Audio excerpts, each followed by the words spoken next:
Good day, grade 12s. My name is Shemaine Smith. I'm an economics teacher at Luhulong Senior Secondary School. Hope you guys wrote the paper well and that you enjoyed it and maybe did well as well. Today we are doing paper 2 memo discussion of economics September trial examination.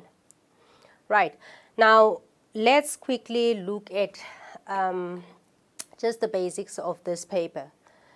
In terms of your expectations, guys, please, I cannot emphasize this too much. Please read the instructions. The instructions on all the papers would indicate that you should write on a new page. Look at number 6. Start each question on a new page, and some of you guys are not doing that. Please read the instructions and understand them carefully. Read how to answer the questions, how many questions per section do you have to answer. A lot of you guys are losing marks because you are not answering the correct way. Right, now on my left hand side would be the question paper, and on the right hand side would be my marking guideline. Okay, now let's quickly look at paper 2, the September 2021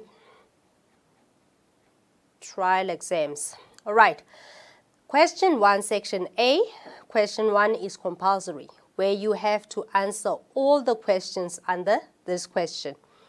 Let's look at each and every one of them individually. 1.1, they give you various options to the question. You only have to choose one and write only the letter.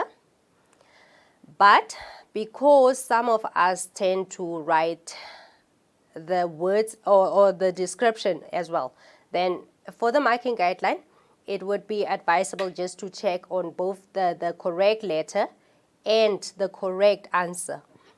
Okay, but the learners are expected to only write the letters, the correct letters per question. Question 1.1.1. It says combined cost of production are known as what type of cost? And then we say, if we say all of the cost in the production process combined would be our total cost. That means the correct answer is D, or total cost. 1.1.2, if the total costs are more than the total revenue a business would make, okay, now cost is more than revenue. It means we are making economic loss, and the correct answer is C, economic loss. 1.1.3, the demand curve of a perfect competitor is, we know that it's horizontal because they are price takers and they sell at market price. So B would be correct, would be the correct answer for 1.1.3, horizontal. 1.1.4, unequal education opportunities, discrimination and inheritance relates to what? Okay, then we say it relates to the imperfect distribution of income. Right, guys, maybe I should just read all of the available options first and then look for the correct answer in that. Where we say we have a lack of information. No, it's not the correct answer. We have immobility of factors of production, imperfect distribution of income and wealth, and externalities. So the most relevant answer would be imperfect distribution of income and wealth. And our answer would be 1.1.4. C, imperfect distribution of income and wealth. 1.1.5, a global problem that impacts the variation in weather patterns, right? Could it be chemical waste, biodiversity loss, hazardous waste, or climate change, all right? Remember, it says global problem, impact on weather patterns. Then it means climate change sounds more like the correct answer. And then the correct answer is, in fact, D, climate change. Right, moving on. 1.1.6, South African citizens traveling abroad is called what type of tourism? If someone leaves South Africa to go to an overseas country or somewhere outside South Africa, we say they are, 1, are they outbound tourist, transit tourist, inbound tourist, or domestic tourist? Okay, the correct answer there would be outbound tourists because they are moving out of South Africa. So we say they are outbound tourists. So the letter A would be correct for 1.1.6. 1.1.7. The license issued by government to each business to pollute at a certain degree is called, is it environmental subsidy, marketable permits, trading license, or property rights? Right? The correct answer there would be B, letter B, marketable permits. 1.1.8, the introduction of contaminants that damage the natural environment. Is it pollution, A, B, erosion, C, conservation, or D, deforestation? So the answer says contaminants that damage natural resources or natural environment. And the correct answer there is A, pollution. Right. For question 1.1, you have 8 options, each for 2 marks, giving you a total of 16 marks. So you have to have 2 marks for each of the correct answers to get your full 16 marks for 1.1.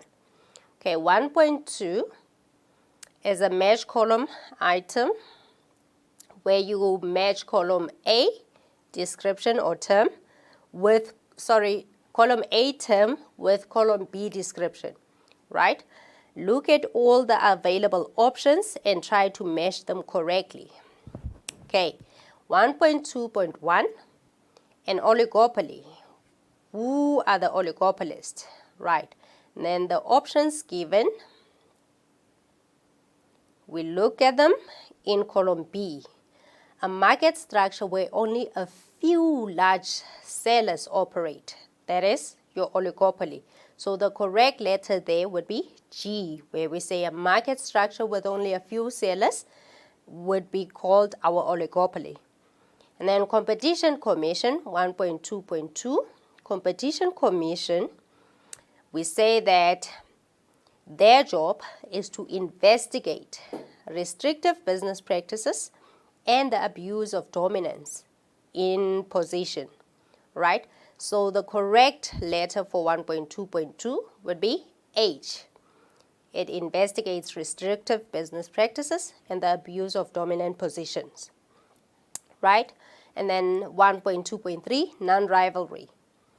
When we look at that question, think where does it come from, all of the terms that they give you, and try to link that information to the correct chapter that is given. Now 1.2.3, where we talk about non-rivalry, we would say it's the consumption by one person that does not diminish the consumption of another, right? So they are not competing for the service or product. Then we say the correct letter for 1.2.3 would be F. Consumption by one person does not diminish the consumption of another. 1.2.4, social cost, where we say social cost would be a combination of private cost and external cost. Now for us, when we add the private cost, external cost, chapter 8, we get social cost. So the correct letter would be A. We say A is a combination of private cost and external cost. And then 1.2.5, administered prices. We say our administered prices would be the costs that are set or controlled by the government. Can we quickly look for those? Okay, C would be the correct answer, where we say the costs that are set or controlled by government are our administered prices. Inflation.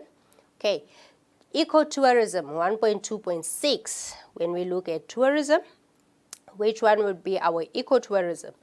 Okay, and then we say visit or visiting museums and art galleries. All right, so 1.2.6, the correct response there would be E, visiting undisturbed natural areas. Sorry, visiting undisturbed natural areas, not art galleries. Okay, and then 1.2.7, Kyoto Protocol, where we say they have it's an international agreement to limit production of greenhouse gases. And the correct answer there would be I, where we say they have it's an international agreement to limit production of greenhouse gases.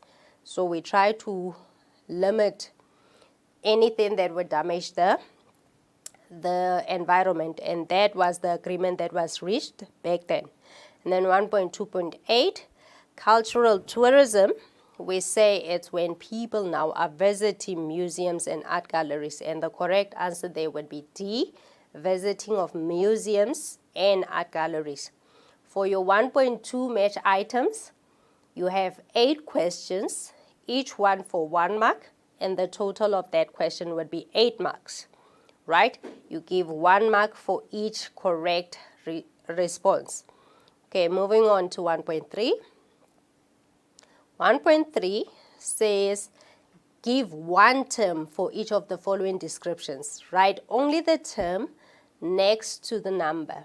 You have options 1.3.1 to 1.3.6. In the answer book, you write all of those and give the correct description for all of those. And guys, again, we have to emphasize the importance of this part.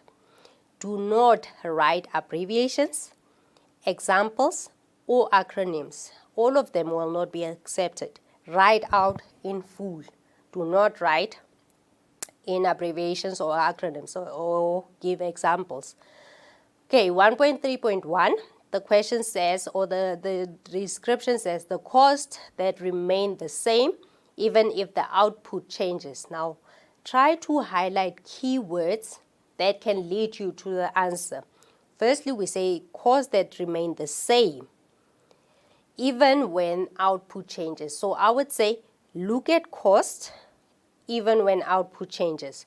Then that should give you an idea that we are talking about fixed costs, because they do not change whether you produce 0 units or a lot of them, 110, whatever amount. But the fixed costs do not change. They stay fixed for a period of time. And then we say 1.3.2, an analysis done on large government projects that considers all the negatives and positives in order to determine whether it should be carried out or not. Okay? When do we do an analysis of large government projects? Where we look at both the negatives and the positives of the project. Okay? We call it cost-benefit analysis. 1 mark. 1.3.3, a cash allowance given to a producer to lower the cost of production and allow more goods and services, or goods, to be supplied at lower price. Whenever government gives a producer a certain amount so that they can lower production cost, maybe of goods that are very important to us, then we call this producer subsidy. 1.3.3, the correct answer would be producer subsidy. And then we say 1.3.4, the purpose by which soil and rock are removed from the Earth's surface and then transported away and deposited elsewhere. How does it now go on? We say that the soil or rocks are removed from where they used to be and transported away to another place. Then we call that soil erosion or erosion. Every time when it rains heavily, when the soil and rocks are washed away, we say that is a erosion or soil erosion. Okay, and then 1.3.5. South African citizens traveling within the borders of South Africa, members of the community traveling within that country, we call them domestic tourists. They are traveling within their own country, so they are domestic tourists. A variety of species living within an ecosystem, we call them biodiversity. Whether it's plant species or animal species, we call them biodiversity, right? And then for question 1.3, where you have to identify the main concept for the description that is given, 1 mark each for the 6 questions, and the total would be 6 marks. So the total of question 1 is the 16 of 1.1, multiple choice, 8 of match item, and 6 of your concepts. Then the total of this section would be 30 marks. Okay, total of section A, 30 marks. Now let's move on to question 2. Section B, question 2. Remember once more we said that your section B has 3 questions. Question 2, question 3, question 4, which is divided in your microeconomics and contemporary economic issues.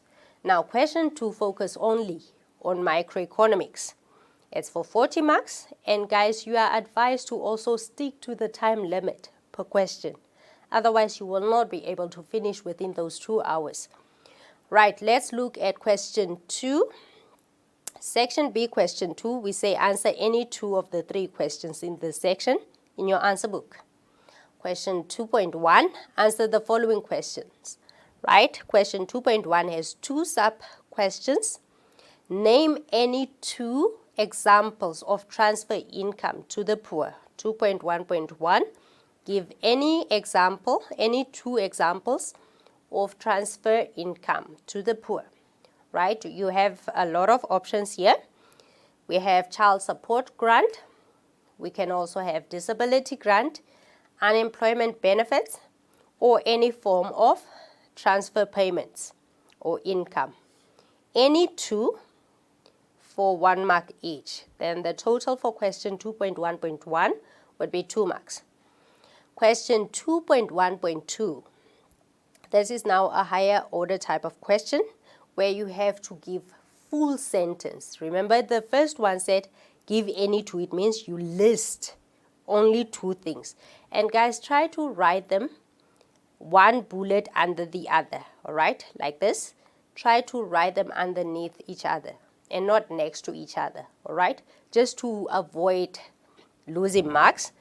Try to write them in bullets. That way whoever is marking your paper can see your answers clearly. Right, question 2.1.1, sorry, point 2.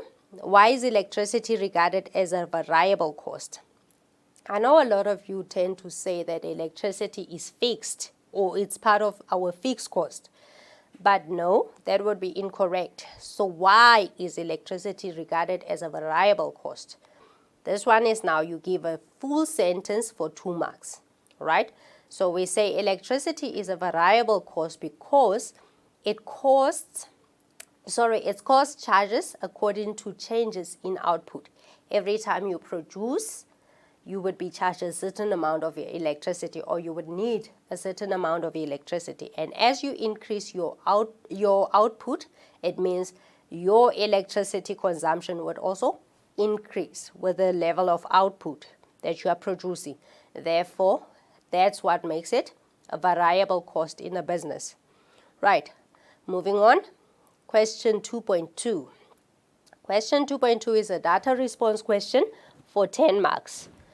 They give you a graph, and then on top there the heading says monopoly, right? And the graph, can you someone spot what graph that is?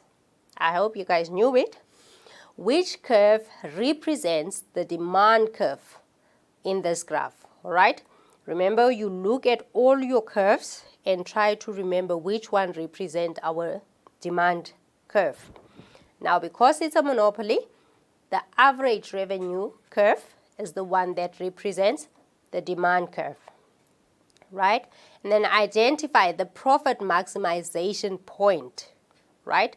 Where in that graph do we get our profit maximization point, right? We say profit maximization point is where marginal cost equals marginal revenue. It means where they intersect, that would be your profit maximizing point, and that would be at point B. 1 mark for that question at point B. Question 2.2.3, it's a 2-mark question. Briefly describe the term natural monopoly, right? What type of monopoly would be a natural monopoly? Remember now, barriers to entry and all of those, right? Where we say our natural monopoly, it is a monopoly that involves high development cost that prevents others from entering the market, okay? If it's too expensive to provide that product or that service, then we say because of the capital involved or the capital it costs to offer this good or product or service, then that is what would exclude people from entering this market, and it makes it a natural monopoly, right? Why is collusion irrelevant in this market structure? Now look at the keywords. Remember, in your questions, always try to find the keywords, highlight them, and try to read the question to understand what is being asked. Now the question 2.2.4 asks, why is collusion irrelevant in this market structure? Now think, we said that it's a monopoly, and a monopoly is characterized by one producer, right? So collusion means when people sit down and agree or discuss market price or market output. Now for a monopoly, because they are a sole provider of a certain good or service, they cannot collude. So we say collusion is irrelevant in this market structure because there's only one seller of a product. All right? Remember, monopoly, mono means one. So it means there's only one seller of a product. Therefore, they cannot collude with themselves, right? Yes, 2 marks. And guys, make sure that you give relevant answers to the questions being asked to avoid losing marks. 2 marks, we want full 2 marks, then you give full description of why not. Okay, question 2.2.5.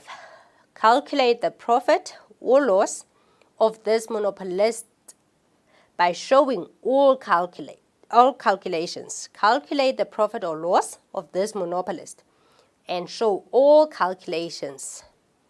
Right, firstly, for us to be able to see whether they're making a loss or profit, how do we determine profits and losses? Remember, we always say look at your averages, right? Average revenue versus average cost. Now we say the total of our production levels, we say our average revenue, see average revenue, they are producing at, how many units? 10 units, right? And then we say, where's our 10 units? Over there, right? Sorry, remember there is now our average revenue, it's there. Always start where the profits are maximized at point B and then expand it to your average revenue. So at average revenue, they are selling at 10 rand, okay? And then the average cost there, they are selling at 6 rand for 6 units each. Then, guys, you can do this now in different ways. Where we say, for instance, you can say 10 multiplied by 6, which is now the price, multiplied by quantity. And then 7 multiplied by 6, which would also be the cost, multiplied by the quantities sold or produced, sorry. Then it would give you the totals, right? Which is now your total revenue, total cost. Whereas with your averages, then you can always say 10 rand, which is the price that you are selling at, minus how much it cost you, multiplied by the number of units sold. Then we say the difference here would be 3 rand if it's in rand, Let's see how much. Okay, it's not saying. So if it's in rand, you would say 3 rand multiplied by 6 units. Then we say at 18, that's where our economic profit is. We're making an economic profit of 18 rand. All right? And then the same, if you use the total revenue minus total cost to determine the profits or losses. We say total revenue, we multiply price by units. All right? And then for total cost, we multiply the cost by units, right? Then we would say 10 multiplied by 6 gives us 60. And then that 60 minus 7 multiplied by 6, which gives 42. So it's 60 minus 42, which gives us an economic profit of 18. Now, guys, for this type of question, remember, it's a 4-mark question. You get a mark for showing the formula. You get a mark for applying the correct values. And you get a mark for your final answer, right? So it's 1 mark for the formula, 1 mark for the application of the different units or prices and costs. And then the total that you get gives you a mark. And the type of the type of profit or loss gives you another mark. So it's 4 marks in total, both your average or your total revenue, total cost calculations. All right, moving on to question 2.3. Question 2.3, they say study the picture below and answer the questions that follow. Data response question for 10 marks, where they give you market failure as the heading of this cartoon. And then in this picture, they say they give you 2 people that are communicating, whereas the other one is facing the other way. How's your solemn, dear?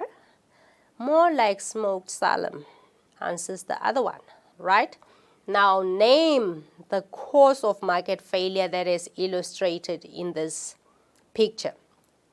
The woman, I like the food and the juice more than anything in the restaurant. Okay. Now, what type of market failure is illustrated here? Okay. Listen to that one. We say that they like whatever, but they are given something, right? Now, we say the market failure that is being illustrated there would be externalities. See the smoke, right? Negative externalities or just externalities, right? And then, guys, remember it's market failure, okay? Just link your answers to the concept, the main concept. Identify a demerit good in this picture. What type of demerit goods are we getting? We're getting the guy, remember the third one? He is now smoking and the smoke is getting there. Can you see that? Right. Then we say that would be now the cigarette that the guy is smoking over there. Okay, briefly describe the term market failure. What is market failure now? We say market failure is the best available production outcome that has not been achieved, right? If we expect that we get so much but do not get what we need in the market, then we say the markets are failing. Or we could also say when the forces of demand and supply fail to allocate the resources efficiently, then the markets would fail. There's now a mismatch between what is needed and what is available or provided. Then the markets would fail. Okay, question 2.3.4. Why do demerit goods result in misallocation of resources? It's a 2-mark question. Guys, always look at the marks allocated for the question to give you an indication of how to answer the question. If it's a 1 mark, it means I want straight to the point type of questions or answers. Do not give summaries of the concept. Just give straight to the point one answer. That gives 1 mark. And then if it's for 2 marks, always write in complete sentences, depending on the type of question. Okay, question 2.3.4. We say, why do demerit goods result in misallocation of resources? Relevant responses that you can get. We say demerit goods are overconsumed, hence they are overproduced, right? Because they are products that people like most, they would consume more of, and the markets would produce a lot of, right? Remember what is demerit goods, okay? Anything that is harmful to our health or that could be harmful to our health. And then we say they have a spillover effect which reduces the benefit to the third party, okay? It damages the lungs of other people who are not part of the transaction. Remember now, this guy is smoking, and everyone sitting next to him would be smoking with him, all right? So that's a negative externality, and we say because of that, then we can always say the resources are misallocated, because now we would be contributing a lot of our resources to things that we really do not need as much. And then we say it can cause certain illnesses. Think of smoking, which can cause lung cancer, for instance, or lung problems. And then it can cause asthma to the society. Because of all that smoke, they can fall, or they can actually get asthma or lung problems. Now, all of those have negative impact on the health of those that are not using these products or these merit goods. And then 2.3.5, discuss approaches that government has implemented to reduce the lack of information in the market. How can government now implement less misinformation or lack of information in the market? Then we say the government, sorry about that.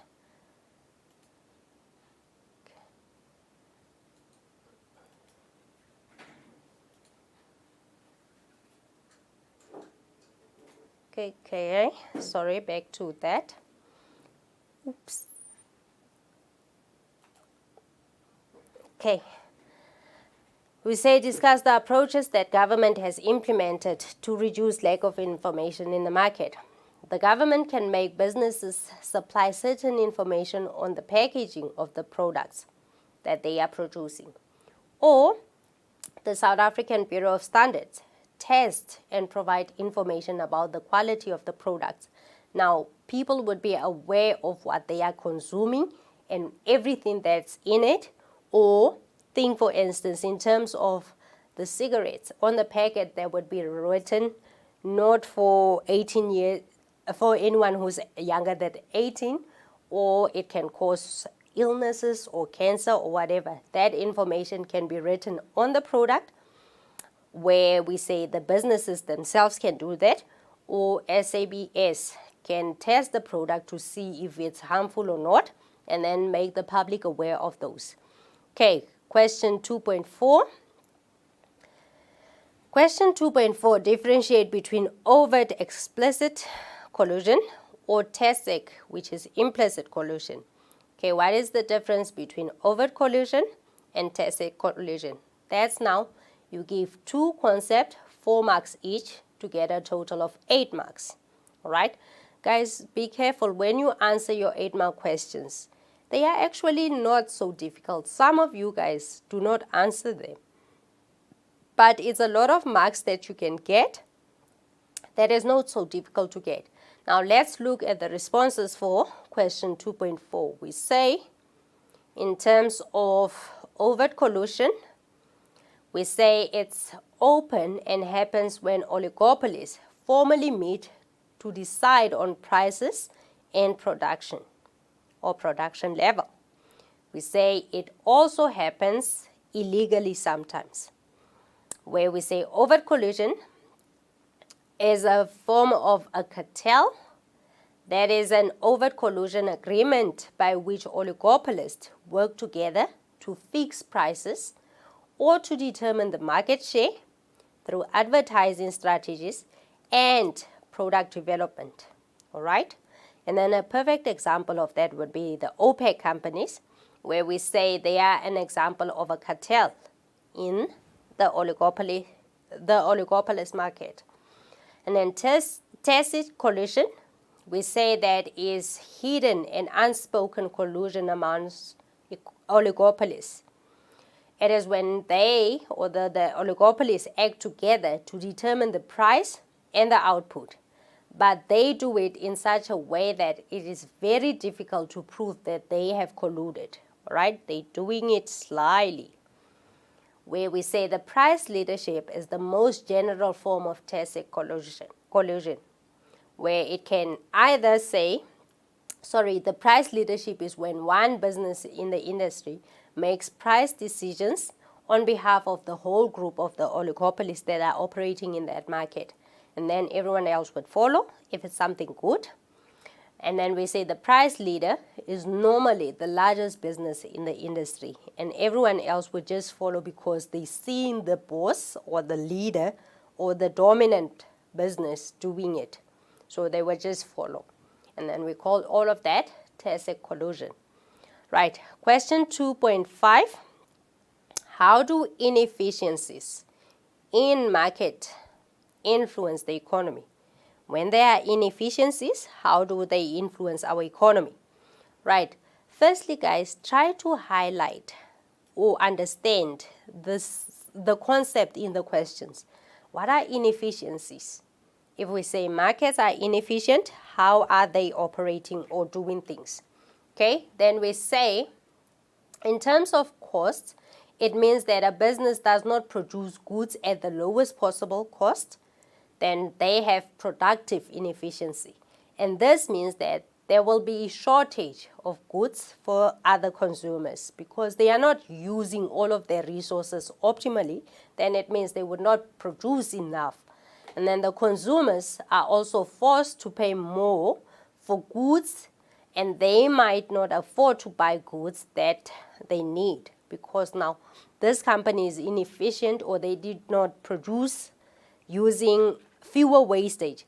Then they will just pass on the price of that or the cost to the consumers by charging a higher price. And then we say inefficiencies also lead to other businesses closing down if they cannot afford to produce goods at the lowest cost, right? It's all about how much are you producing at and whether you are giving the maximum output in terms of what you are producing. Then we say allocative inefficiency means that the product mix does not reflect the consumer's taste, and therefore resources are not allocated in the right proportions as we need them. Okay, and then your question 2.5, we say is for 40 marks, where we say question 2.1, it's 4 marks, 2 plus 2. Question 2.2, it's 10 marks, where you have 1, 1, 2, 2, and 4. And then question 2.3, it's also 10 marks, with the same options as question 2.3. And then you have your 2 8-mark questions, question 2.4 for 8 marks, question 2.5 for 8 marks, and the total of this question would be 40 marks. Guys, it's possible to get all 40 marks. Just make sure that you read the questions correctly and apply it according to how the question is being asked. Remember, we have our action verbs in your Mind the Gap, your exam guidelines. They give them where they explain how you are expected to answer the question. What does each word or action verb mean and how you are expected to answer the question. Right, let's move on to the second question of this subsection. Section B, question 3. It comes out of your contemporary economic issues unit or topic, where we say 3.1, the same structure as question 2, only this one is now for contemporary economic issues. It's for 40 marks, 30 minutes. Remember about time? Stick to the time limit as much as possible to avoid not finishing and maybe even avoid missing easy marks. Okay, then we say question 3.1, answer the following questions. They give you 2 questions. 3.1.1, name any 2 non-renewable resources. All right, when we say name, list, give any 2 things, then it means it's 2 things, each for 1 mark, and then it gives you a total of 2 marks. Now name any 2 non-renewable resources. We have oil, fossil fuels, coal, natural gas. Each one for 1 mark. Give any combination of those. Just 2 of them. 2 marks. Then 3.1.2. What effect will the closure of tourist attraction have on the local community? What would happen if tourist attractions are closed for people that are living around those areas, right? It's 1 complete sentence for 2 marks, right? Remember we said that it's a bit higher order type of, so give 1 complete sentence for 2 marks, right? Where we say, what effect will the closure of a tourist attraction have on the local community? The members of that community can lose their jobs. We say loss of jobs for those who were employed in the tourist attraction sites. Or it can lower the living standards of families who earned an income from selling items to visitors around those tourist area or tourist attraction sites. Okay, then it means for people that used to work, if the tourist attraction site closes, they would find themselves unemployed. And everyone else who benefited, see positive externality, everyone who benefited from the visitors, they would also suffer because then they would not be earning an income anymore. Right, question 3.2, 10 marks. They give you data and questions to answer. Study the picture below and answer the questions that follow. The state of our environment or Earth, does it look like that? Yes, I think it does. A lot of areas in our country are looking like this, right? Okay, we say plastic is one of the most persistent pollutant on Earth. It's made to last, and it does, often for 400 years or more. And at every step in its life cycle, even long after it has been discarded, plastic creates greenhouse gases or greenhouse gas emissions that are contributing to warming of our world, right? If you throw plastic away, make sure that it's in a correct way. Do not just throw it outside, especially at areas where no one gets to clean as much or often, because it takes long to dissolve or fade away. Then it creates a lot of greenhouse gases.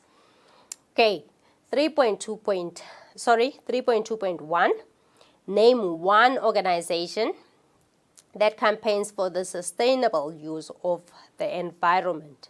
It's 1 mark, then it means we only want 1 organization, the name of 1 organization that looks at sustaining our environment for future generation.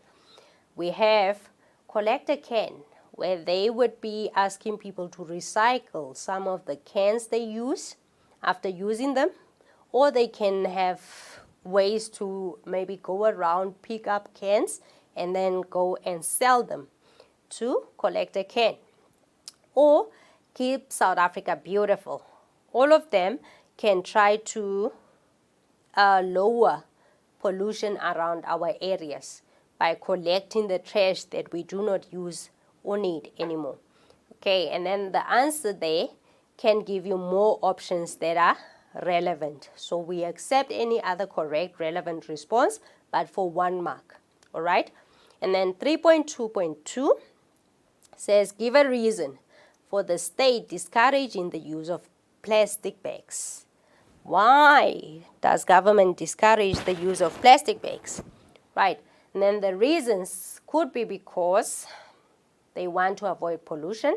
Remember, we say plastic takes forever to dissolve or to fade away, or it lasts a very long life cycle. So for us, if government discourage the use of plastic, is mainly to avoid pollution or to protect the environment, or because the plastic bags are not biodegradable. Okay, that's the correct word I was looking for.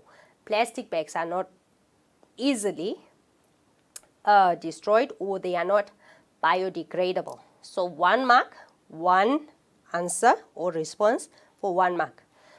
Question 3.2.3, briefly describe the term environmental sustainability for 2 marks, right? Then we say environmental sustainability is the ability of the environment to survive its use for the economic activities or activity. How long can our environment be able to provide us with what we need? Then we say our environment is sustainable. Right, how does greenhouse gas or gases lead to climate changes? Question 3.2.4 for 2 marks. How does greenhouse gases lead to climate changes? We say greenhouse gases, they destroy the ozone layer, which allows more heat to penetrate to the earth. 2 marks. They also create a blanket effect, which traps heat, and that would result in extreme temperatures. Have you seen that in one day we can even get 4 seasons? You dress up for summer, but then during the day it becomes cold, and then it's windy, and then it's cold or warm or hot. Then it's because the ozone layer is damaged. And always we say our human activities are what causes some of the challenges that we're seeing or having in our environment. So when we do things, do mind the environment and its use for future generation. Question 3.2.5. What interventions can government implement to save the environment or the earth? Now here you have to give 2 things, each for 2 marks, and that's a total of 4 marks for question 3.2.5. Then we say, what intervention can government implement to save the environment? They can grant property right to the citizen so that they can take care of the earth. Sorry guys. They can charge for the use of the environment, like to force people to pay levies for waste produced. They can charge environmental taxes on those who produce goods that generate external environmental costs. Or they can provide environmental subsidies to those who introduce new technologies that save the earth. All of this, any 2 for 2 marks each, which would give you a total of 4 marks. Right, moving on to question 3.3. Okay, a data response question where they say you study the picture below and answer the questions that follows. The Sterkfontein caves, can you see them? Beautiful. Name the type of tourism depicted in this picture for 1 mark. Right? We have our responses for question 3.3. 3.3.1 is paleotourism. Then question 3.3.2, that's 1 mark, right? Question 3.3.2 is also a 1 mark question where they say identify any World Heritage Site in South Africa except this one in the picture, right? Any World Heritage in South Africa except the one given in the picture for 1 mark. Then we have quite a lot or a few. The Mapungubwe, the Vredefort Dome, Robben Island, or any other correct relevant response for 1 mark. And then question 3.3 says briefly describe the term indigenous knowledge for 2 marks. What is indigenous knowledge? Okay, we say indigenous knowledge, it is the local knowledge or knowledge that is unique to a given culture or society.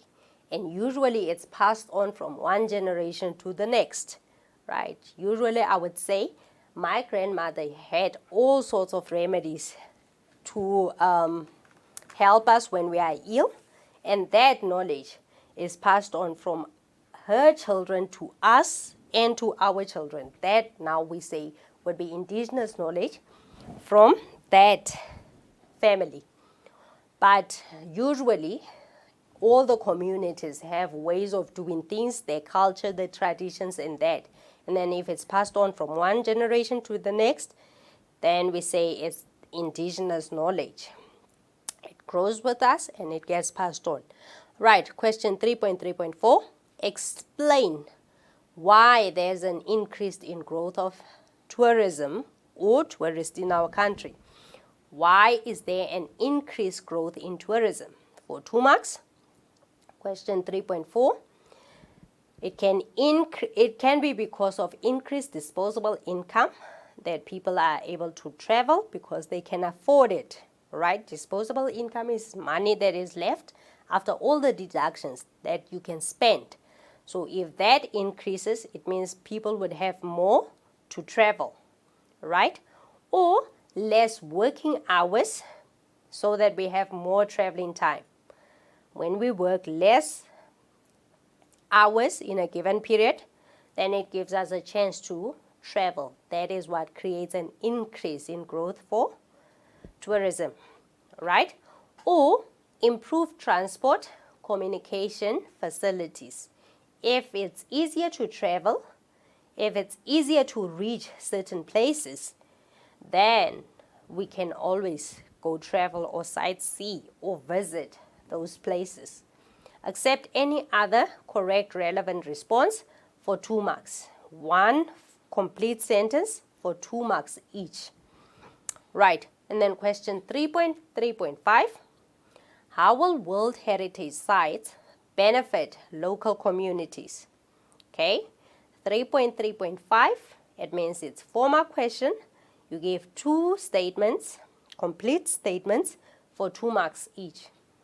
How will World Heritage Sites benefit local communities? If we are staying or living next to a World Heritage Site, how can we benefit from that? Okay, we say the area will gain international recognition, and this will therefore lead to their properties gaining value because they are close to a World Heritage Site. It means their properties can also have a certain value added to it because of that. And then the people can earn salaries and wages because of additional job opportunities around these World Heritage Sites. Every time people are visiting, then it can create a lot of job opportunities for those that live around this area. And then skills, in terms of skills, we say, infrastructure built for tourists is available to both the tourists and the people that are living closer to the World Heritage Site. So the improvements or developments that are made or that are done in those areas, they are for both the tourists and the communities. Once the tourists are gone, they can also benefit from the use of those. And then in terms of skills, we say a variety of skills is required in the tourism industry. So that can give people a lot of informal jobs or employment where they can use their talents to maybe attract the tourist or to even provide certain services in next to that World Heritage Site. Right, and then we say that would be 2 complete sentences for 2 marks each, for 4 marks total of that question. Right, moving on to question 3.4. Briefly discuss the effects of tourism on externalities and the environment. See, when we say briefly discuss the effects of tourism, okay, you discuss it on externalities and the environment. Okay, then it means you give 2 things, which is externalities, environment, each for 4 marks, and then it will be a total of 8 marks, right? Then let's look at those. Question 3.4. Briefly discuss the effects of tourism on externalities and environment. On externalities, we say externalities are costs and benefits that results from a specific activity, and it's both for the whole community and the private sector. All right? Then we say tourism result in both positive and negative externalities. Now let's look at the positive externalities that are created by tourism. Firstly, we say tourism attracts large amount of revenue. So for everyone who would be catering for this industry would be able to make a lot of money or income. And then tourism leads to an improvement in infrastructure development, right? Remember we said that when government improves the infrastructure around the tourist sites, then it means both the tourists and the members of that community would be able to enjoy the use of well-developed infrastructure. That is positive, right? Then tourism can stimulate employment indirectly. Even if you do not have a house or a car or whatever, you can always use your God-given talents to create employment for you indirectly, or you and other people around you. Then we say that would be the positive externalities. Now let's look at the negative externalities of tourism. We say tourism can cause environmental damage if not managed correctly or properly. All right? Every time people visit, it means the environment around the tourist destination or site can be damaged if not managed correctly. And then tourism can result in a lot of waste and damage to sensitive tourist sites. Now, because of the activities of tourism, we say there would be a lot of waste that would be disposed of, and it can also damage very sensitive tourist sites when people visit more. So that's negative to the environment. And then to the communities and the tourist sites, tourism can lead to increased prices for locals. Remember now here, it means every time people are visiting, they sometimes pay in foreign currencies. And for us, it becomes easy to set the price according to what the visitors are paying or willing to pay. And that increase in prices would then be passed on to the local communities long after the tourist has left. And that is a negative externality. And this would then be 2 statements for 2 marks each, which is a 4-mark response for externality. And now for the environment, how can tourism now contribute, or what effect would it have on the environment? We say tourism can create environmental stress in this results, that it can result in permanent restructuring of the landscape.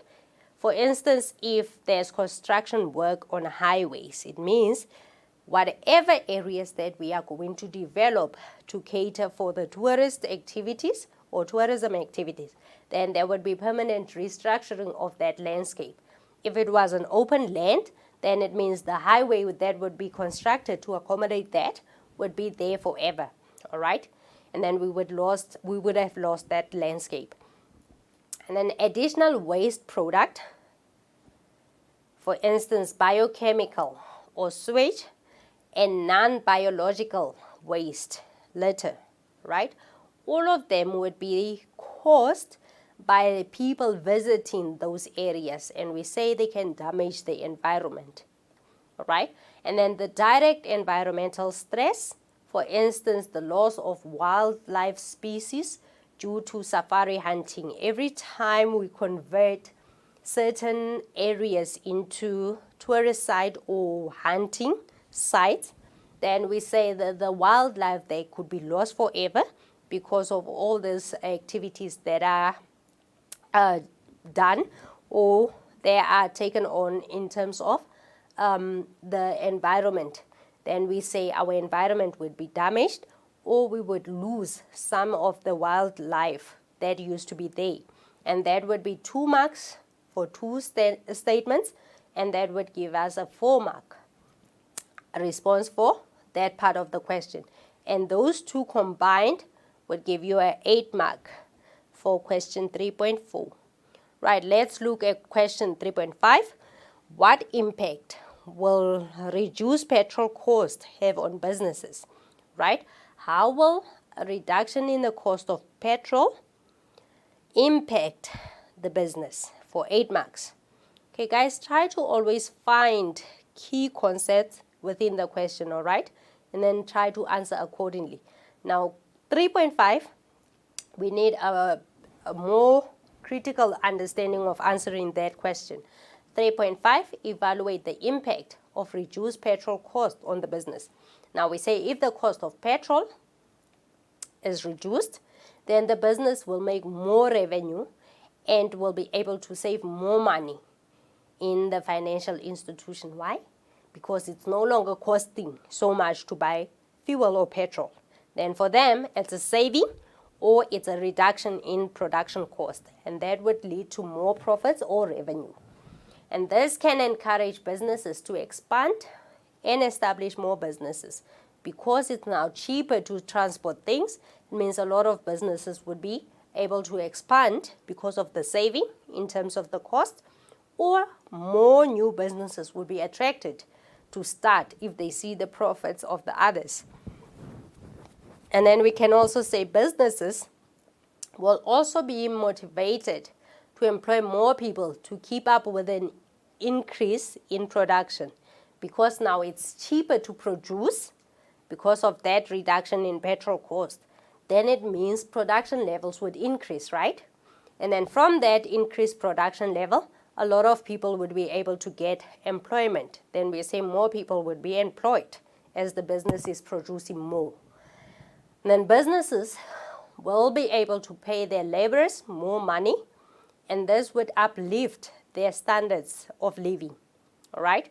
If it costs less for the business to produce, then it means they can afford to increase the salaries or wages of their employees. And then we say that would have a positive effect on the living standards of those workers, all right? And then more developed, okay, the more developed the citizens are, the more they will also contribute to making our economy or our country the best developed country in Africa. So if people are working, if people are earning a living, then it means the level of development in our country would increase, and that can create further employment for others, and ultimately our economy would grow. So all of these give at least 4 complete sentences, each for 2 marks, and the total for this question would be 8 marks. Now, all of your question 3 questions, 5 questions. Question 3.1 gives us 4 marks. Question 3.2 and 3.3 gives us each 10 marks. And question 3.4 and 3.5 each give 8 marks. And all of those combined gives us a total of 40 marks for question 3. Moving to question 4. Remember we said section B, it has 3 questions. Question 2, question 3, question 4. You choose any combination of 2 of those questions. Now question 4, it's a combination of microeconomics and contemporary economic issues. All right? Guys, here the combination can be any type of, just as long as both topics are represented in terms of the questions that are being asked. Right, let's go through question 4. 4.1, we say name any 2 major international agreements on sustainable development. Name means give, list, and that's it, straight to the point. List 2 things, each for 1 mark, and then the total for this question would be 2 marks. Then we have a few of them where you can give any 2. We have the Johannesburg Summit, we have the Kyoto Protocol, the COP17, Rio de Janeiro. Any 2 for 1 mark each, and the total is 2 marks. Okay, 4.1.2, why does the government implement minimum prices, right? Remember we said the why part, you have to apply another higher order type of thinking or responding here. Now, why does government implement minimum prices? 1 complete statement for 2 marks, and the total of this question is 2 marks. Now, the responses can differ, but we're looking at more in terms of to enable producers to make a comfortable profit. Remember, minimum prices is above the market price. It's the price above the market price. Then it means the producers would be able to make a slightly more then what should have been profit if they were selling at market price. And then it can also be to encourage the producers to supply important essential goods. Say for instance, it's a product that is of value in our daily living. Then by selling at minimum prices, then it means the producers would be able to supply this product with at least a better profit gained. Right, then that would be 2 marks. And then we say 2 marks for 4.1.1 and 2 marks for 4.1.2. Moving to question 4.2. Study the pie chart below and answer the questions that follows. They give you the fast food franchise in 2019 with a different allocation for the different companies that are selling food. We say the famous brands has published its integrated annual report for 2019, showing significant growth in the number of restaurants across some of its most popular brands. However, a low growth economy, high levels of unemployment, and infrastructure issues, including load shedding, have put immense pressures on consumers and businesses alike. All right? Ooh, load shedding. Hi. All right. 4.2.1. Name the market structure depicted in this pie chart. Who are they and where do they belong in terms of the market organization? We say that question 2.4, let's go to that one. Okay, name the market structure that is depicted by this pie chart. It's a monopolistic competition. Remember, there are many, but not as many as a perfect competition. So we say it's a monopolistic competition. Why does economists say that these businesses have a hybrid market structure? What's a hybrid market structure? It means a combination of 2 or more things, right? So it's a combination of 2 market structures. They have characteristics of both a perfect competition and of a monopoly. Hence, monopolistic competition, right? It means some of the characteristics would come from that of a perfect competition, while others would be more of a monopoly. And then combined, we have our monopolistic competition, which is a hybrid market structure. Right, for 1 mark, straight to the point. Question 4.2.3, briefly describe the term brand loyalty. Now, what is brand loyalty? Right, we say that's the positive feeling towards a brand and dedication to purchase the same product or service repeatedly, regardless of competitors' action or changes in the environment. If I prefer a certain product over others, whether the others are decreasing the prices or repackaging them better or whatever they do with the product, I would still be buying this one that I like. Then we say that is brand loyalty. I'm loyal to that specific brand. Right, and then question 4.2.4. How do these businesses increase their market share? Which businesses are those? Them over there, right? So how can they increase their market share? We say that they can offer house deliveries to their customers. Remember, they don't compete necessarily on prices. So the after service they offer, the extras that they give, that's how they can compete and win market share.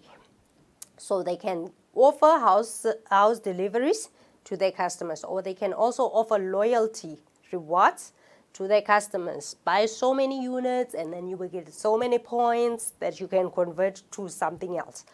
Or they can do their businesses over the internet, ordering online. Nice, right? You don't have to leave your house. So the food will come to you, you order it online, and then it gets delivered to you freely. Nice. Then we say for all of these, just choose any one for 2 marks, and then the total is 2 marks for this question. Question 2.4.5 from 4 marks. Briefly discuss the impact of load shedding on South African fast food outlets. Load shedding. Firstly, we say load shedding has negatively impacted this industry as it depends on electricity for preparing the meals. You can just imagine the fridges, the food, the frying, the baking, the everything. It needs electricity. So if we're experiencing a lot of load shedding, then it means it will impact the industry very negatively. Then we say load shedding also cause job losses since businesses reduce the cost by reducing their employees. For them, it means every time they lose in terms of the products that they are producing and the costs that are escalating because of load shedding, then they have to now let go of other people or employees. Then that can also cause job losses. And then we say load shedding also forced other businesses to close down since they could not afford to buy gas stoves, solar systems or generators or whatever. Now, if you do not have the money to buy alternatives to keep your business running, then it means you would shut down. And some of the businesses did actually close because of load shedding. So you give here any two for 2 marks, complete statement, and then it would give you a total of 4 marks for that question. Moving on to question 4.3, they give you a table and say study the table below and answer the questions that follow. Plunging numbers of tourists in South Africa 2020. Right. Okay, we say the numbers of tourists in January 2020 versus July 2020. Now the questions that follow, we say what was the main reason for drastic decrease in tourism in 2020 July, right? Now we look at the totals. In January we had so many visitors, and then in July only that much. What was the reason because of that decrease? It's a very sharp decrease. Can you see it? Yes. What caused it? Right. Remember around that time, firstly in January everyone was visiting, and then sometime in February, March, coronavirus happened. Yes, because of coronavirus or COVID or lockdown regulations, businesses were not operating as much and movement was restricted. Hence the sharp decrease in tourism. Right, and then 4.3.2, determine same-day visitors, which is now point A. Can you see same-day visitors? And then we have a big fat A there with a question mark in the table above. How many day visitors did we get? Right? Then we say the number there. How do we get it? Firstly, we say it's 187,759. Right. We say day visitors, the difference would be from your total of South African tourists minus those that were just passing. And then those that are left are the ones we say those are the same day visitors. And their number would be 187,759. And that's for 1 mark. Question 3.3. Briefly describe the term tourism. What is tourism? We say it's the activities of people traveling to and staying in places outside their usual environment for not more than 1 year for whatever reason, either leisure and recreation or business or whatever reason. All right? Then we say that would be the activities of those traveling. And then you give it 2 marks. We also accept any other correct, relevant response to that question. Right. 4.3.4. Explain how the tourism industry was affected by lockdown. Very bad. Explain how tourism industry was affected by lockdown. The industry was affected negatively since no movement was allowed during that time by authorities. Remember, our president would come and tell us, fellow South Africans, lockdown level, whatever.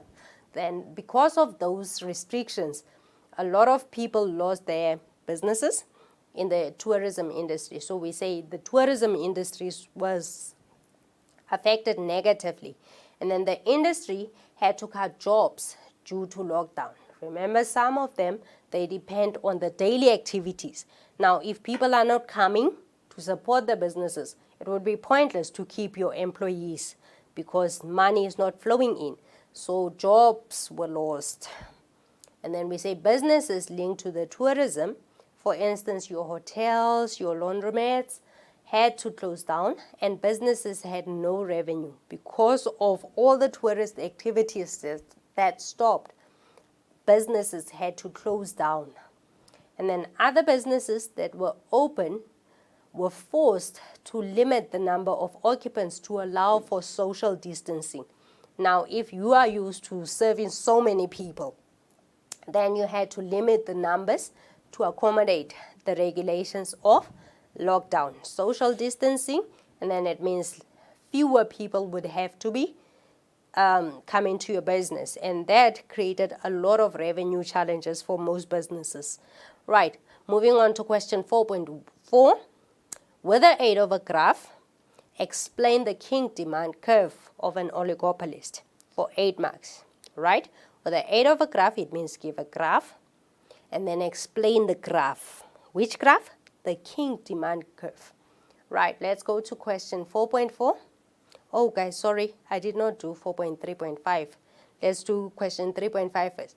Calculate the percentage contribution of foreign tourists to the total number of tourists in January, and then show all your calculations for 4 marks.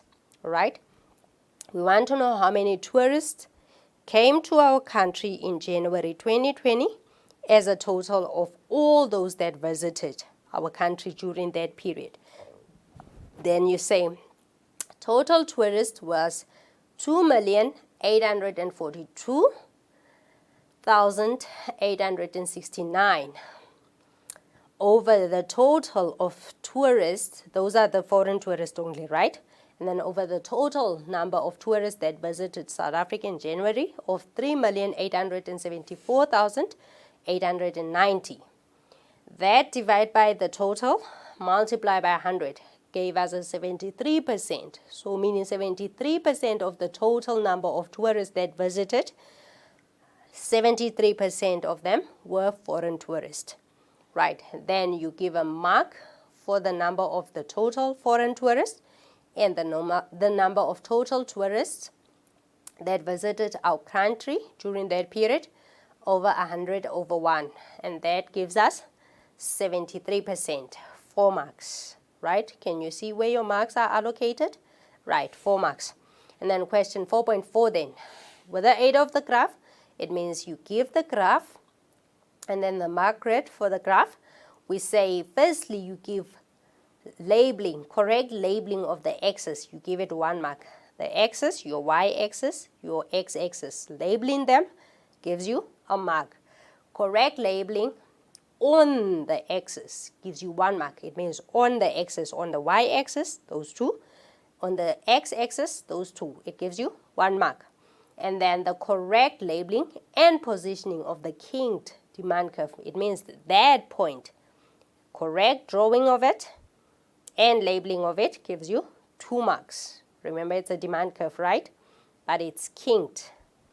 So it's 2 marks for the correct drawing, labeling, and positioning of that graph. Now let's explain this graph now. We say the oligopolist faces a king demand curve which consists of 2 sections, those 2, that one versus that one. And then we say the top section that relates to high prices is very elastic. Okay, it slopes very elastically. Remember elasticity from grade 11? Yes. Then we say the top part is sloping very elastic. And then the bottom part, it relates to lower prices and is very inelastic. That part is a bit flatter or straight. Then we say that part is very inelastic. And then we say when oligopolists sell at market price, they yield more income. If they're selling here, they yield more income because then it would be 5 multiplied by 8 units. Then it gives us a total of 40, the revenue. So that would be the highest that they can get because at high prices, they would charge 7, 5 units would be sold, then it means it would be a total of 35. 35 versus 40, 40 is always better, right? So it's better for them to sell at market price. Then we say, suppose an oligopolist is selling at a market price of 5 rand and 8 units. The output that they would sell would be 40. And when a firm wants to increase its profit by increasing the price from 5 rand to 7 rand, it means, remember, how do we respond as the consumers? Every time the price gets more, we buy less, right?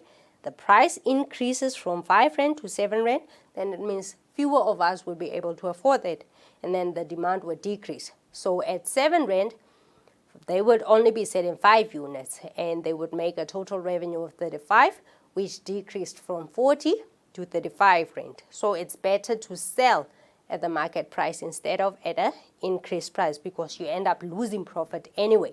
So 4 marks for the graph and 4 marks for the explanation. Any 2, which gives you a total of 4, and then the graph and the explanation thereof would give you a total of 8 marks for the question 4.4.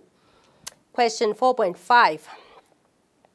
How does South Africa use conservation to ensure sustainable environment? How can we use conservation to make sure that we have a sustainable environment for future generation? Right. Then we say, in South Africa, conservation can ensure a sustainable environment by bringing a balance in the ecosystem, where we say the animals and plants interact and depend on one another for the continued survival. See, some animals eat plants, and then the animal die and fertilizes the soil for the plant. Then we say there's a balanced ecosystem, and for one to survive, it needs the other. All right? So for all of them to continue surviving, it means there should be a balanced ecosystem. And then they can also help protect the forest, as they are important for producing oxygen and absorbing greenhouse gases. So it's very important to have a lot of trees so that we can have our greenhouse gases absorbed by these oxygen that comes from the trees. So environmental sustainability for us is a very important thing to look at, because we need to have a very sustainable environment. Now, for us, it means we need to protect our own environment, right? And then reducing the amount of greenhouse gases that reach the atmosphere, thereby decreasing global warming. If we do not pollute as much or give out a lot of greenhouse gases, then it means there won't be global warming or as much global warming. And then our environment would be protected and sustainable. Another would be using water wisely. Ooh, a very scarce commodity, ne? Okay, because water is a basic to plants and to animals to exist. For all of us, in fact. For plants and animals, they need water, so we need to use water wisely to ensure that plants and animals keeps on existing for a longer period. And all of those, each one 2 marks, a total of 4 for 2 marks each, gives us 8 marks, right? Then we can also reduce and recycle certain material, where we say people use fewer resources, and production of these things, such as plastic, can then be reduced because we are reusing certain resources.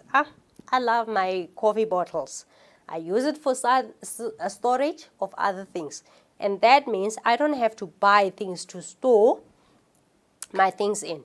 Then it means that would be fewer production in terms of storage material, that I can just reuse my packaging, my previous packaging.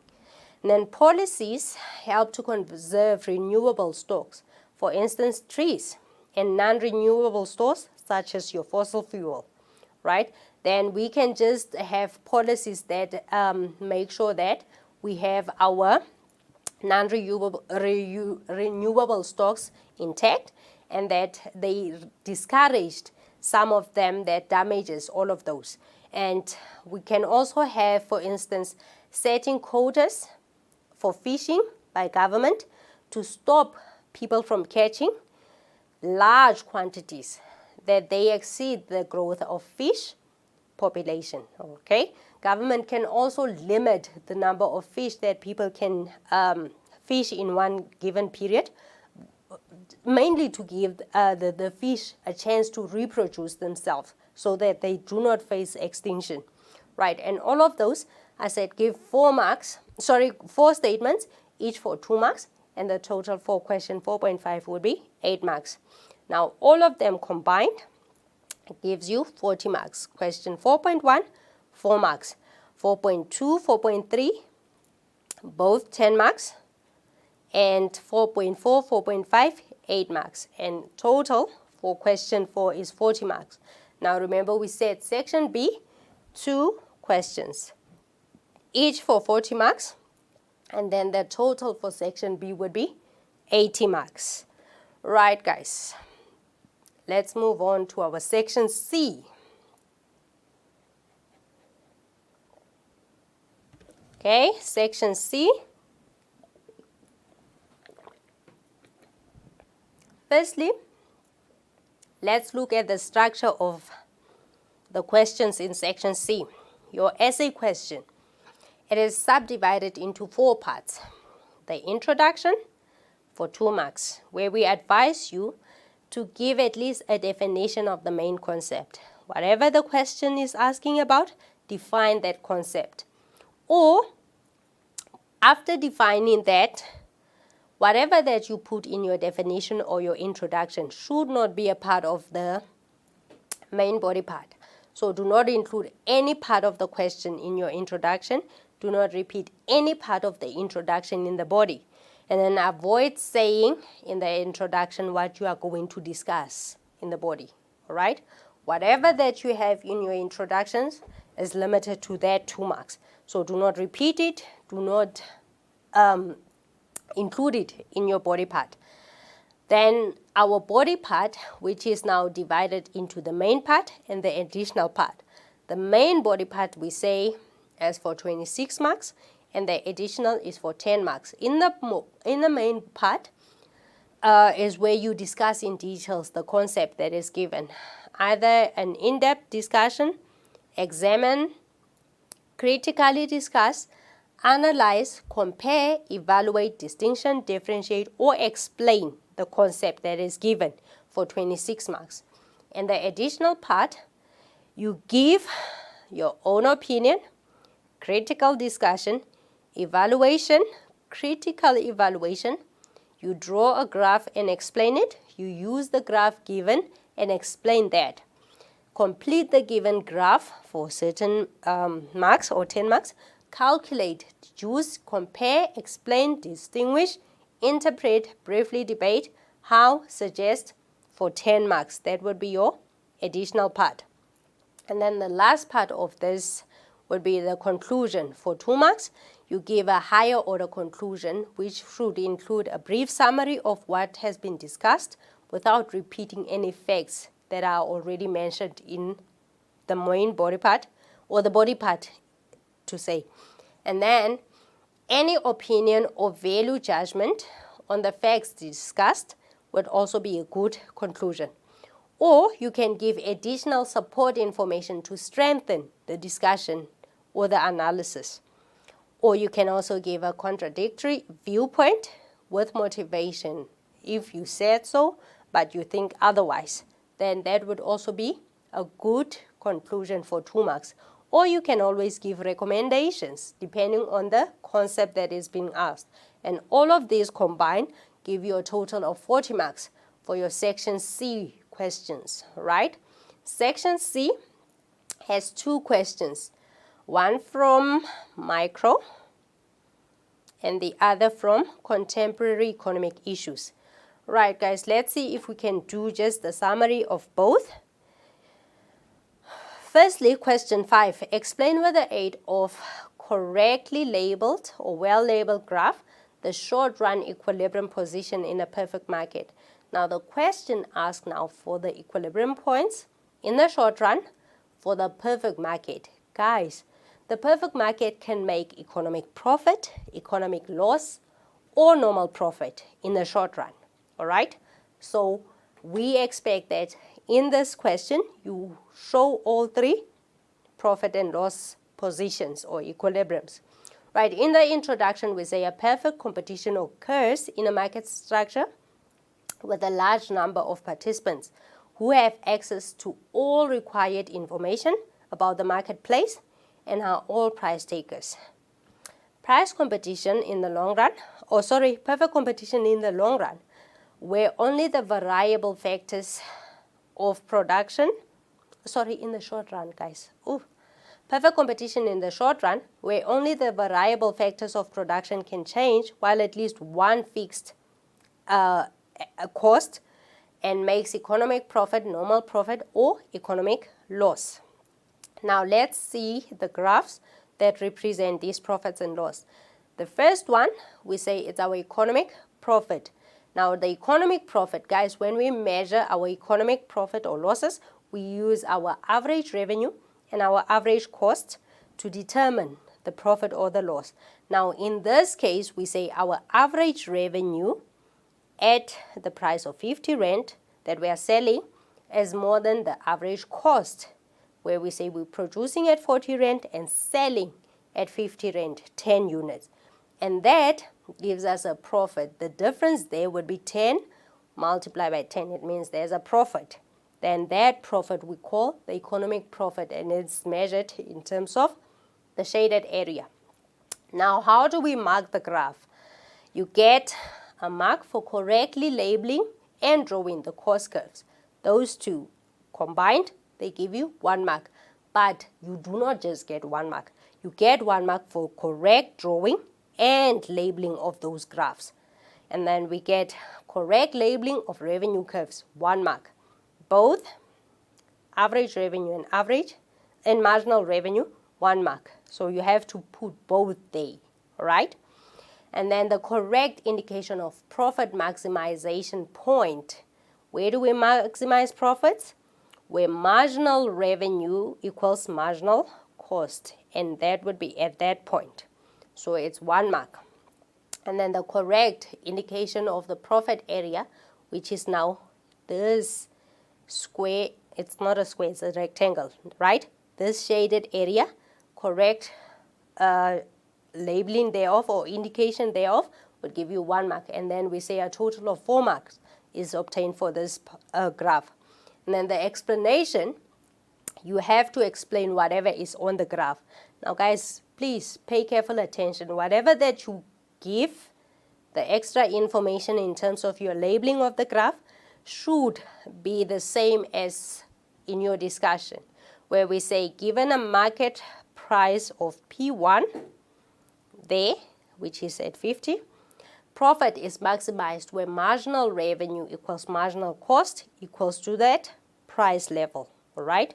And this occurs at Q1. See, there. That's our profit maximization point. And then we say at Q1, the firm's average revenue per unit is produced at price 1. We are producing there, and that's our our average revenue. And then the average cost per unit is at C1. This is how much we are producing at, how much it costs us per unit on average. And then we say all of that, the average cost per unit is at C1, which is lower than the price at P1. See, 40 is lower than 50. Then the firm is making an economic profit per unit, where the difference of P1 and C1 is 10, and then we say they are making a profit. And that profit is called our economic profit. Or we can always say the revenue equals P1 multiplied by Q1, and therefore total revenue is represented by the area OP1 EQ1. So that would be that area. Okay? And then we say the total cost equals C1 multiplied by the quantity. C1 multiplied by the quantities at Q1 gives us the total cost. And then the total cost, we would say the difference between the two areas in the economic profit, which is the economic profit, which is represented by the gray shaded area there. That is our economic profit. The difference between that and that. Right, and then the second graph, it shows the normal profit. The normal profit, remember we say averages is what we look at, where we say our average revenue equals our average cost, and they are equal at that point, all right? Then we say correct labeling and drawing of the cost curves gives you 1 mark. Correct labeling of the revenue curves gives you 1 mark. Cost curves, if they are drawn and labeled correctly, 1 mark. Revenues, correctly drawn and labeled, 1 mark. And then we say correct indication of the profit maximizing point gives you 2 marks. So the E there, where marginal revenue equals marginal cost, you see, your marginal cost curve equals your marginal revenue. At that point, then we say our profits are maximized, and it gives you 2 marks. And then your graph gives you a total of 4 marks. And then now explaining it, we say at a given market price of P2 there, the profit is maximized where marginal revenue equals marginal cost at that point where they intersect. Then we say this occurs at a quantity level of Q2 there, where we say at this point we are selling so many units and producing so many units. And then at Q2, the firm's average revenue per unit is P2, which is also equals to the average cost per unit, C2. Remember, C for cost and P for price per unit. And then we say since average revenue equals the average cost, the firm earns a normal profit. Since all of its costs are fully covered, it means it's not making a loss or a profit. It can cover all its costs and therefore staying in business. But at point E, we say it's also called the break-even point. There, our normal profit there, our profit maximizing point, we also call it the break-even point. Or we can say the total revenue equals to price 2 multiplied by the quantities, the number of units produced or sold. Therefore, the total revenue is represented by the area OP2, E2, Q2, which is that part, all right? And then we say total cost is C2 multiplied by Q2, which represents this area now. C2 multiplied by Q2, that part is what builds our cost. And then we say because the total revenue is equal to the total cost, then the producer makes a normal profit. The third graph represents the economic loss. Economic loss, where we say we give a mark for the correct drawing and labeling of your cost curves, which is 1 mark for both marginal cost and your average cost curves. Correct labeling and drawing of those graphs. And then we say we give another mark for the drawing and labeling of your revenue curves. Those two, your marginal revenue, our average revenue disappeared, but it's supposed to be average revenue equals marginal revenue. So for both, you get 1 mark.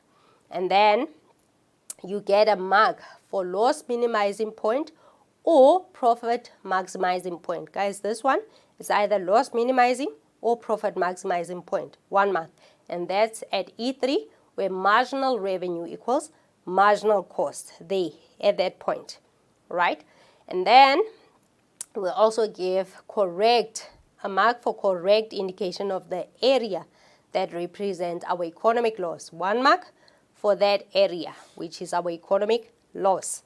All right, and then we say the total, okay, now explaining this graph or this equilibrium point where we're making economic loss, we say at a given market price P3, we're selling that many units on marginal for additional units sold versus additional unit produced. Then we say our MR equals MC, which is our profit maximizing point at E3, that part. And then we say this occurs at Q3, at that quantity level, right? At Q3, the firm would be making an average revenue per unit of the production cost at P3. that would be our average revenue, all right? Whatever number of units that we are selling at that price level, then we say we get our average revenue. And then the average cost per unit is at C3 over there. So many units produced.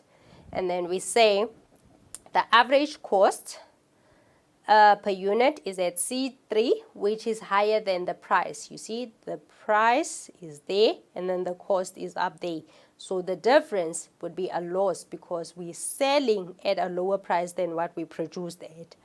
And then we say the firm is making an economic loss per unit of production, which is equals to the difference between the cost and the price of producing and selling this product. Then we're making economic loss. Or you can always say the total revenue equals P3 multiplied by Q3. Then that would be now our total revenue, and it's represented by that area there, right? Then we say our total cost then, okay, OPE3, EQ3, that would be that area, remember? Where we say now we are making total revenue there. And then our total cost is where we say C3 and Q3. So that area there would be our total cost. And then we say the total cost is represented by OC3, M, and Q3. That area over there, that's what our total cost is. And then the difference between these two areas then would give us an economic loss because we are producing at a higher cost than what we are selling at. And that would be represented by that gray shaded area there. And then we say whether the firm should continue production would depend on the level of the average revenue, that is the price that they are selling, relative to the firm's average variable cost. Then for them, the average variable cost would then determine whether this company can keep on producing at a loss or it would shut down, right? And that would give you a total of 26 marks. Your graphs and the explanations thereof should give you a total of 26 marks. And then the additional part said, evaluate competition policy, perfect competition in relation to the consumer and producers. How would a perfect competition be for the consumers and for the producers? Okay, so for the producers, we say the consumer benefits from perfect competition as the market structure because the consumer have easy access to goods as there are many sellers of this product, all right? Remember, perfect competition, they are selling a lot of products. The output is very high because there are many producers. So for the consumers, they would benefit because they have more access to goods that are produced in this market. And then the consumers also enjoy the same price as all the sellers sell the same products at the same price. So for them, because the producers are price takers, it means we would be buying at the same price level for different producers, for products from different producers. And the consumers have a vast choice to buy from where they want. So for them, they don't have to even travel because the output level is huge and they have access to all of the products they need that are produced in the perfect competition. Whereas for the producers now, we say the producers have no restrictions. And for them, they do not have any restrictions in terms of the quantities they can produce. And the producers have easy access in and out of the market. There are no barriers to entry and exit, remember? And then the producers have all the information about the competitors in this market. There's perfect competition information or complete information.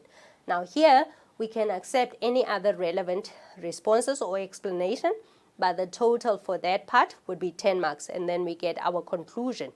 The conclusions there, we say there are few perfect competitors in real life because most characteristics are not achievable without manipulation.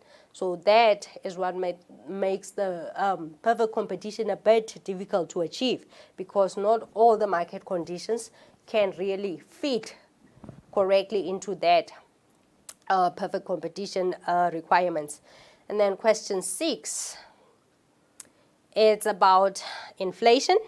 where we say discuss in detail the measures to combat inflation. How can we now reduce inflation or prevent it? And then the additional part would be where we evaluate inflation targeting on South African economy.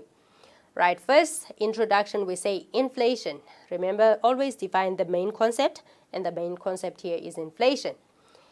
Inflation is a sustained and significant increase in the general price level over a period of time.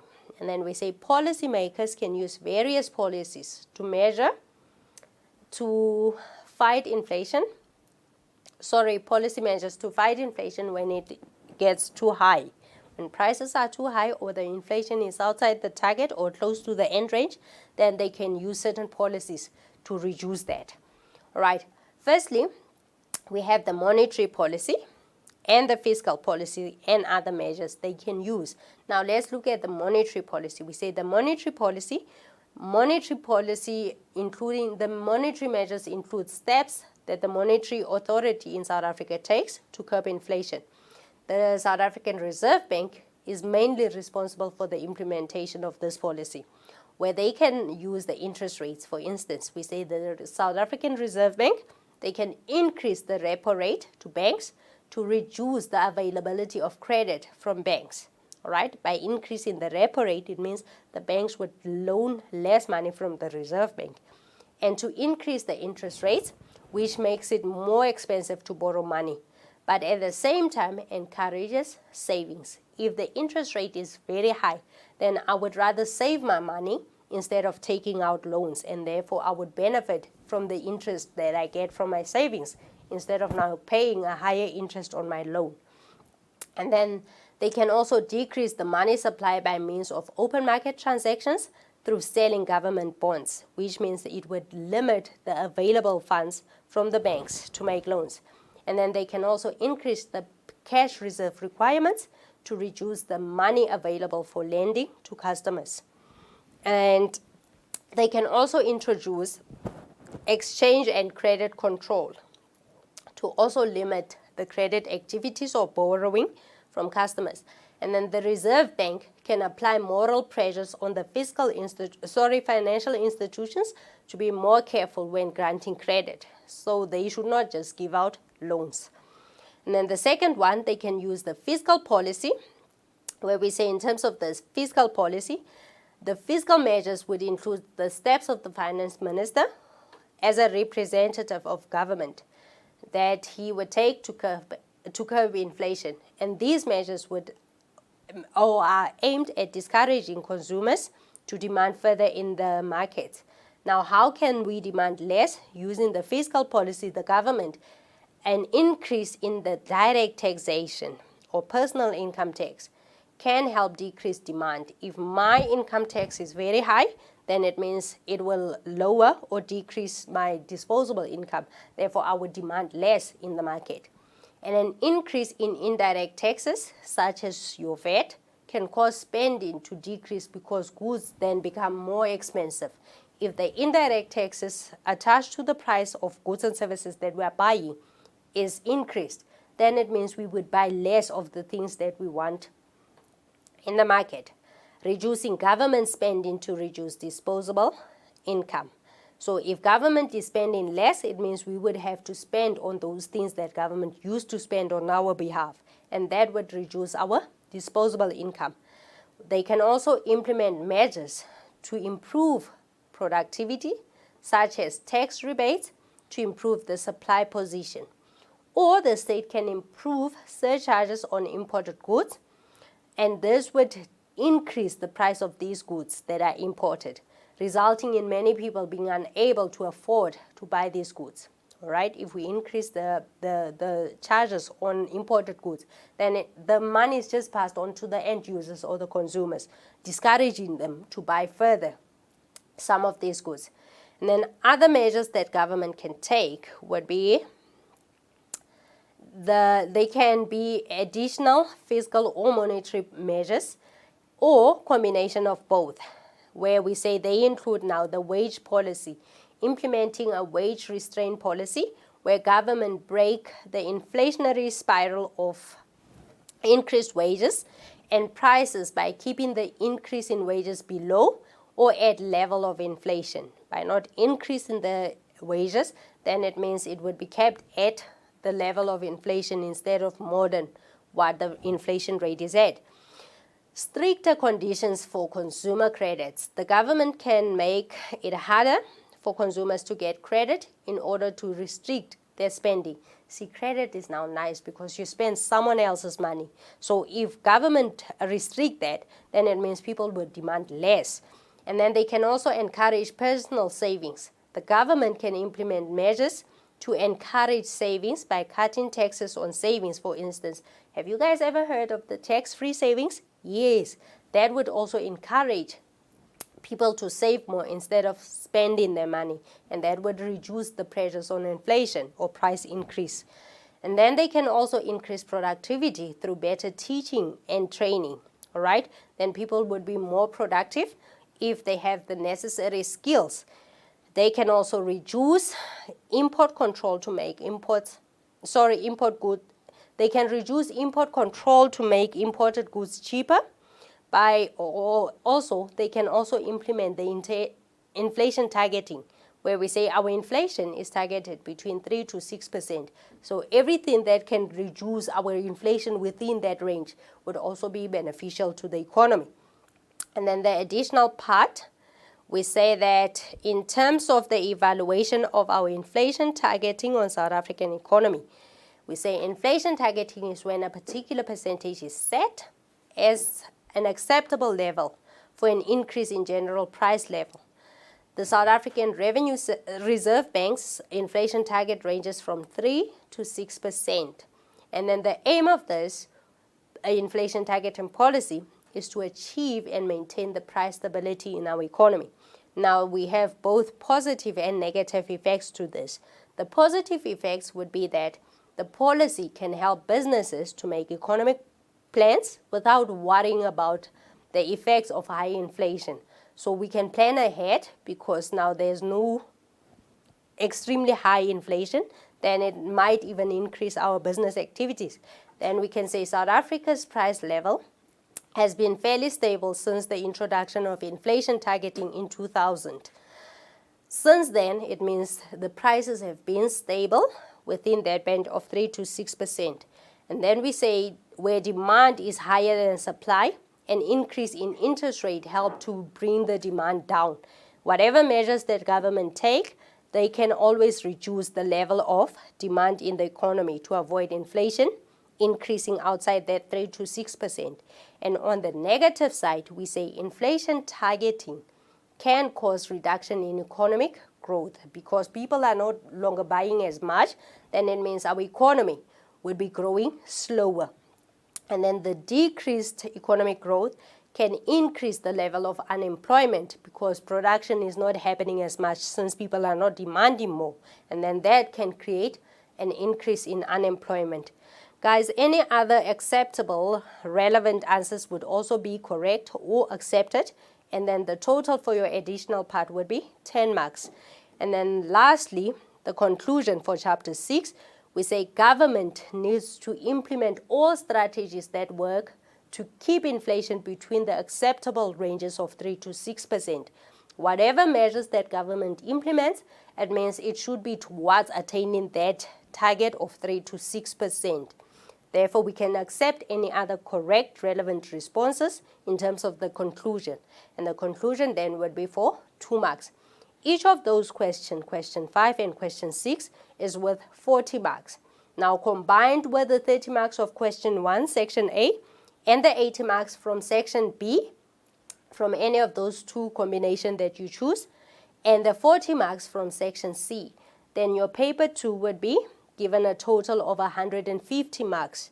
And that would be that in terms of this. Good luck further with your final exams, guys. Thank you.